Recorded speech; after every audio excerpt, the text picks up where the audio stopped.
materialistic thinking, or uh, more concerned about your own welfare, not welfare, Survival. your own life, your own livelihood or whatever, um, and you basically put you think you're above everyone else, or I'm not quite sure how to put this. You have to be right, otherwise they won't let you in, because they live in total harmony, total peace and joy. They have um, no thoughts of malice, no thoughts of exploitation. They love you dearly, and they're quite concerned for your welfare. Um, and They are the Lemurians. They're not the Agarthians. They are the Lemurians.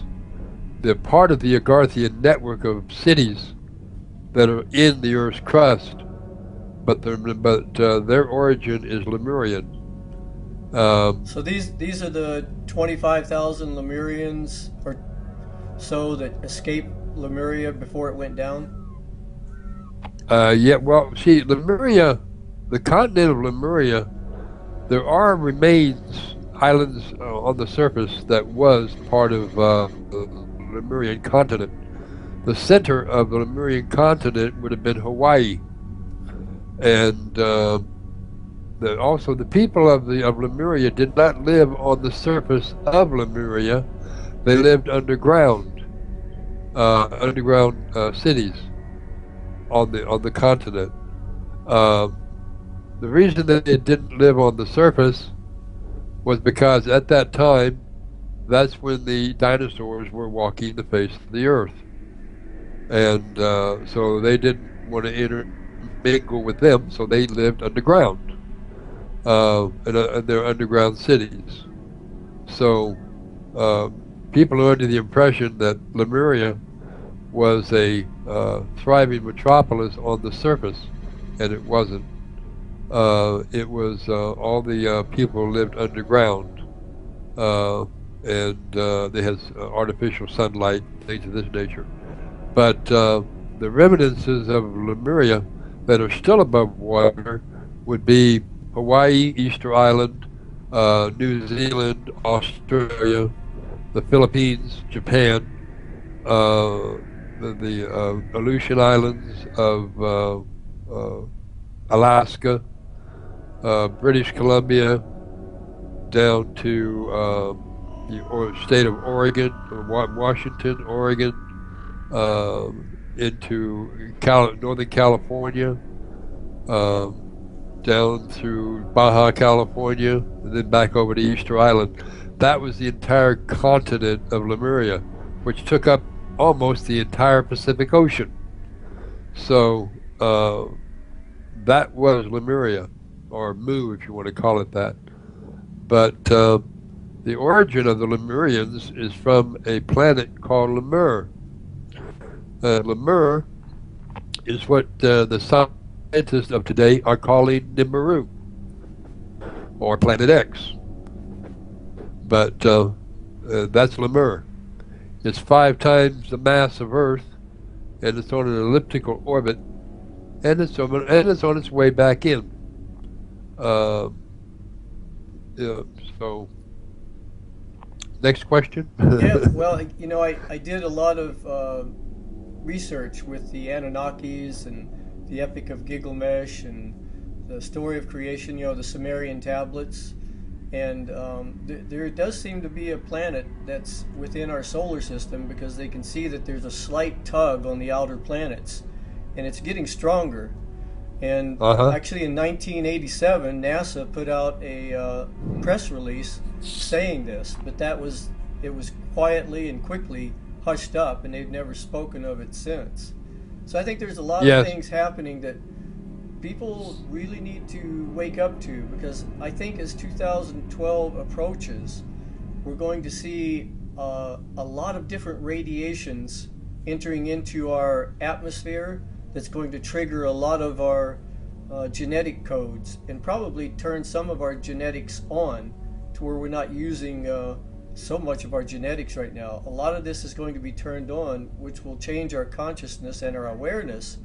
But I think stories like what you're coming out with is important because it makes people's minds stretch a little bit, even if they don't totally believe it, to open up to the possibility. Because as things start changing, if it's too dramatic of a change, a lot of people are going to shut down, and it's going to be really tough.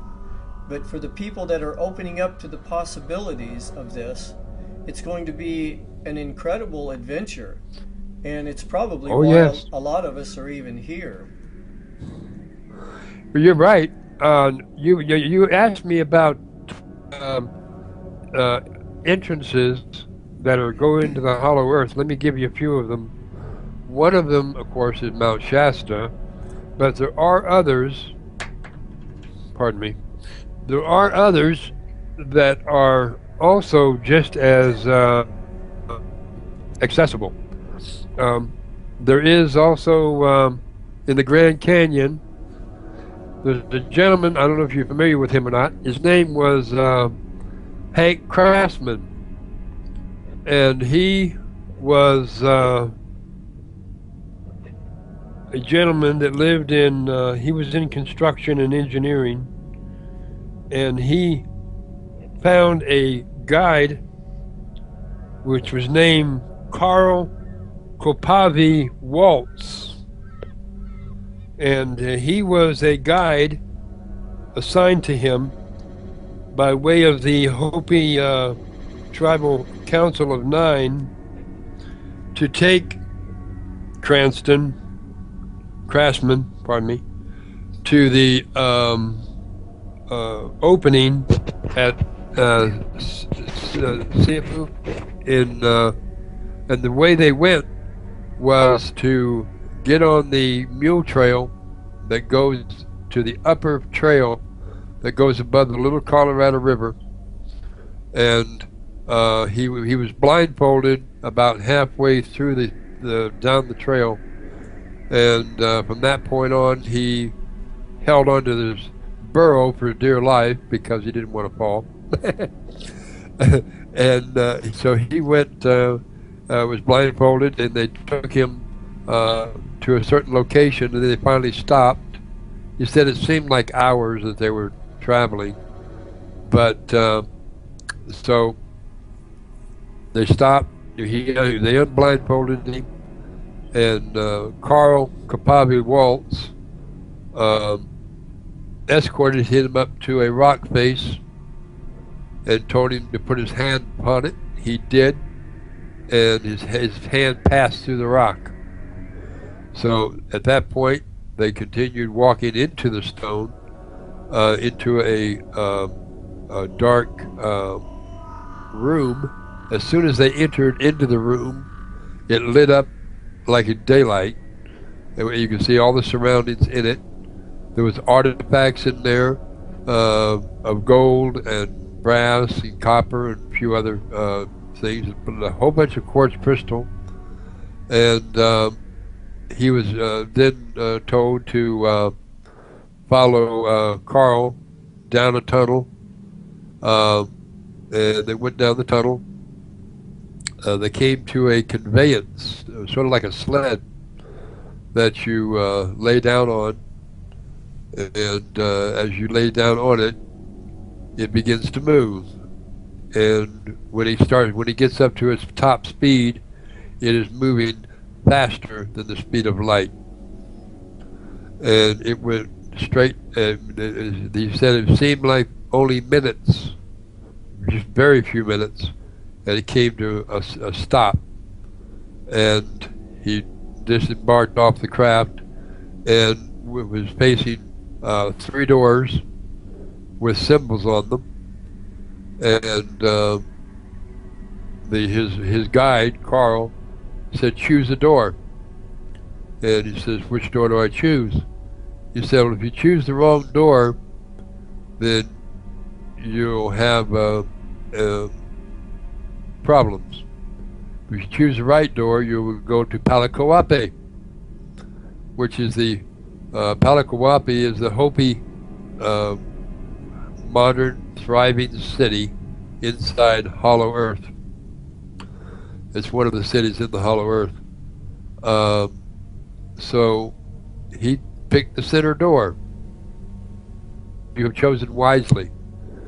And he said, go enter. And they walked through it, and the center door took them. As they came out into sunshine, he looked up, and there was a sun that never moved, stayed in position.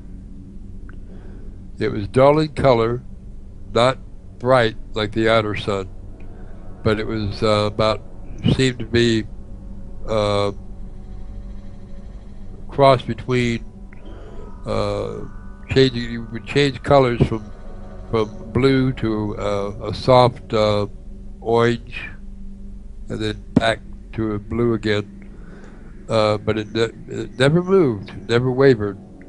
He said that he met a woman there, fell in love with her, and wanted to marry her, but he said he had to return to the surface to tie up loose ends so he could return. And she agreed.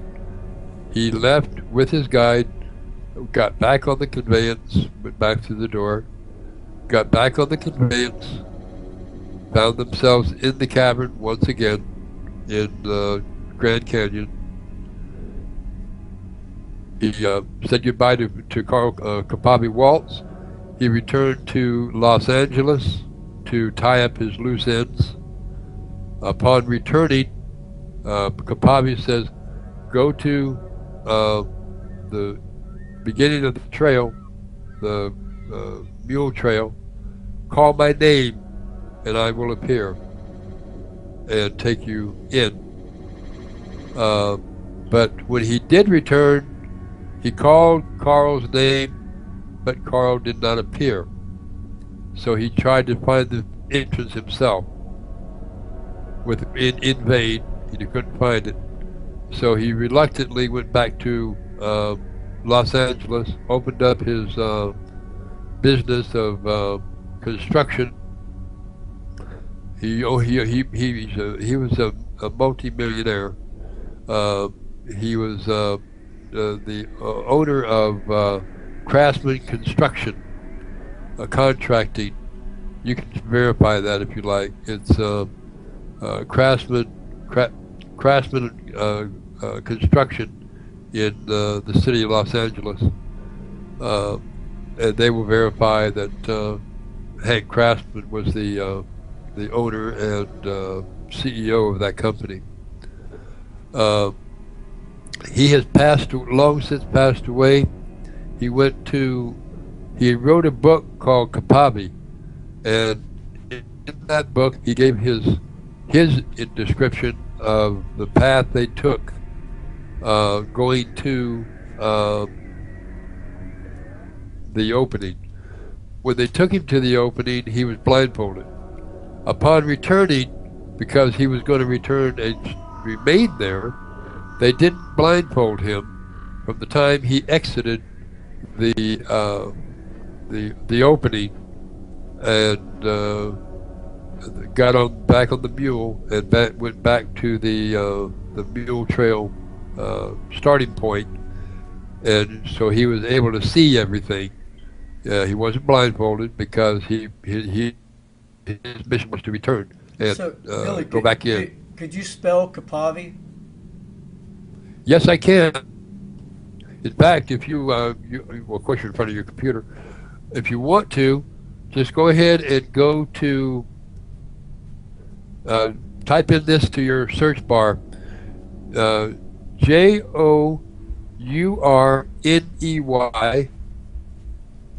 and the T-O, and then Palakawapé, Patkkwapy.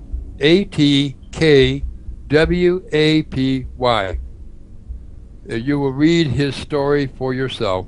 Okay, yeah, I'll do that later.